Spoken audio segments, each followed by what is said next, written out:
Welcome to State of the Matters. Today we'll bring you the latest breaking news across Nigeria, from urgent updates to insightful analysis.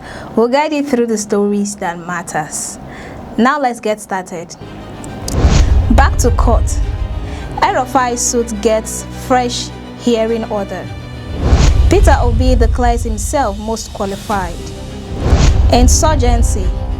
Ex-army chief urges federal government to target terror financiers. I am Casitoni. We'll be right back.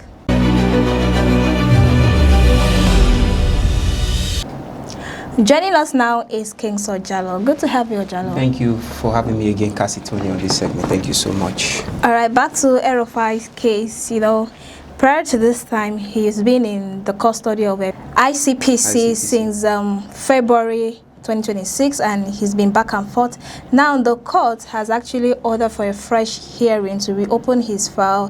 Hence, he was former governor of Kaduna State, and he was allegedly accused of misappropriation of fund, which has been in court since June 2024. He was accused of siphoning 432 billion naira, a loan that he actually obtained in 2015 and 2023, which wasn't used for the intended purpose. Now the state, they accusing him of this misappropriation of fund. Do they actually have a good documented evidence to back up these claims? Well, I think one of the purposes of ICPC have always been a watchdog, and also they actually carry out assignments which deals with high stakeholders on any accused notification given to them. So definitely, I believe on all these accusations, they've had their appropriate analysis and breakdown concerning this alleged accused form against El-Rufai. You could recall where he was accused of intercepting on the federal, I think, military, what they call it, the phone and their communication means and all of that. And before these allegations was increased to this form, and he was intercepted in the Abuja airport, and also apprehended again even in his residence in Abuja, starting from the DSS. Now the ICPC has taken over and raising up another fresh file against him. I think this is another way of prolonging the issue concerning El-Rufai. They just want to make sure that he's in custody. You understand? You can recall when I stated it in this platform in one of our discussions, where I said a lot of people, a whole lot of the individuals, high stakeholders in the opposition has done more worse, and their matter has not been looked into. But one or two ways I also blame El-Rufai, because where he is today, he was the one who placed himself there. And what do I mean by he was the one who placed himself there? He was part of those who make sure this administration came to life. So he is the orchestration of the menace he found himself. You understand? If he was still in the side of the current administration, I guess, and I definitely know for sure, his case will not even be risen. Nigerians will not know that 1.something billion was misused in his time as a governor. They will know about that. So what am I trying to say is that this is an orchestrated means to make sure that he's being prolonged in custody for one or two reasons. Probably because he has been a great critic, and he has also been with the great current coalition against the APC, which is the ADC party.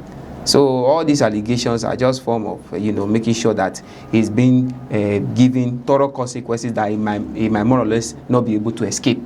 You understand? So whatever files that they want to raise against him by the ICPC, I think that should be a means of trying to frustrate his legacies and where to do being he has been up to. You said he's been a great critic, but prior to this time, he's been a great supporter of Tinubu before things went south. That is what I'm saying. Now, currently, he has been a great critic, being a supporter, and he said it openly that he has realized in his mistake. God delivered him. Yes, in his statement in most interviews, he went for that God has delivered him from the hands of this administration, and he has come to the light. He has stated it times without number. So why is he just independent correctional practices raising allegations on him? You should know that they have they've really made sure that this alleged allegations and is something that was orchestrated. You understand? So of course, since he said he has come to the light, so those the darkness where he left are fighting against him. You understand? So it's more or less, is no more in the side of those who he was playing to the beat with. Thank you so much. Still in politics, Peter Obi says he's the most qualified. Of course. You see that statement Peter Obi made, well, I know a lot of people will say, oh, Peter Obi is overranting himself, self-glorifying himself. Self-glorifying. But if you look at the statement, it's not about being self, it's just an awareness. Now, what is this awareness all about? That Nigeria should know that anyone who is capable of leading this country, anyone who wants to lead this country, should be educated to. Because the menace Nigeria finds itself, the current situation of the country, the hunger, and you should know that it has been caused by an illiterate. I don't want to mention his name here. So Nigeria needs someone who knows his left and right, and who has what it takes, education-wise, oriented-wise, and otherwise, to rule this country. So that is what Peter Obi is saying. Now, looking at his qualification, he has so many, but I will just mention few the few qualifications I'm going to mention is what a Nigerian leader needs, or what it takes to be a leader in this country. Okay, he completed his NYSC, that is 1986. He has a Bachelor in Arts, BSc Fellowship from the University of Nsoko. He has Usuka Tech. He has a West Africa Senior School certificate from Christ the King College at Onitsha. So many, but just a few. You understand? Should I continue calling all around? So you should know that he has really gone far and has the capacity from his experience, educational experience. I'm not saying that until you must be overqualified. After all, those military head of state, many of them didn't go to school. E.g., I'm not saying they didn't have any school experience, but in terms of this qualification, they didn't have. They went for their military, whatever, before they became head of state and ruled Nigeria. Yes, in one way or the other, Nigeria survived. I'm not saying that until you must have all the degrees and bachelors before you must become a president.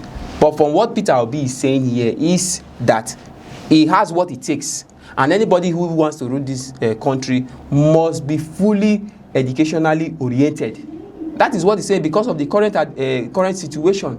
You understand? Our current administration now, we don't even know. I even tried to search on Google. Google could not even give me a brief clue of our president's educational background.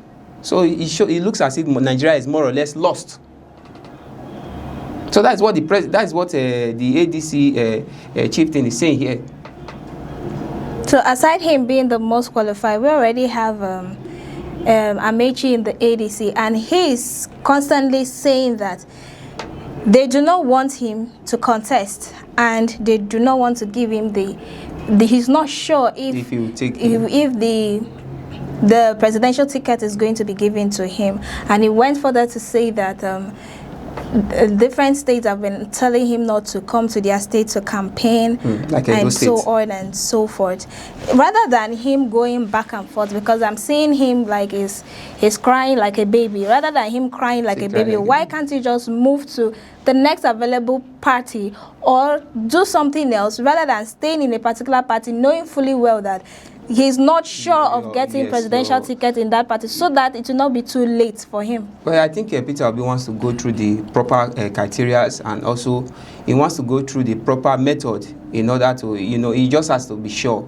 But he should realize that, just as you said, he should realize that time is not in his side in that aspect. You understand? So he's trying to go through the proper method. And like I said in one of our discussions, that I know for the fact that Peter Obi not having assurance in the ADC doesn't mean other parties are not wide open for him. So I think he just wants to go through the appropriate measures. You understand? Not trying to violate one or two rules, or trying to be too how will I put it now, arrogant in terms of trying to reflect to another political party. Yes, you made mention of people like Amechi. We all know how the ADC in the South Zone has inaugurated Amechi to be the presidential aspirant, as well as Atiku. So even him too, in the southeast, you know, they've mandated him. So being the major flag bearer that will contest against President Tinubu and other political platform is what is glamorous for here. And I believe anytime soon we'll get the positive results surrounding Peter Obi and the ADC. Coming up next is ex-army chief urges federal government to target terror financiers. Stay with us. Still on the show, State of the Matters.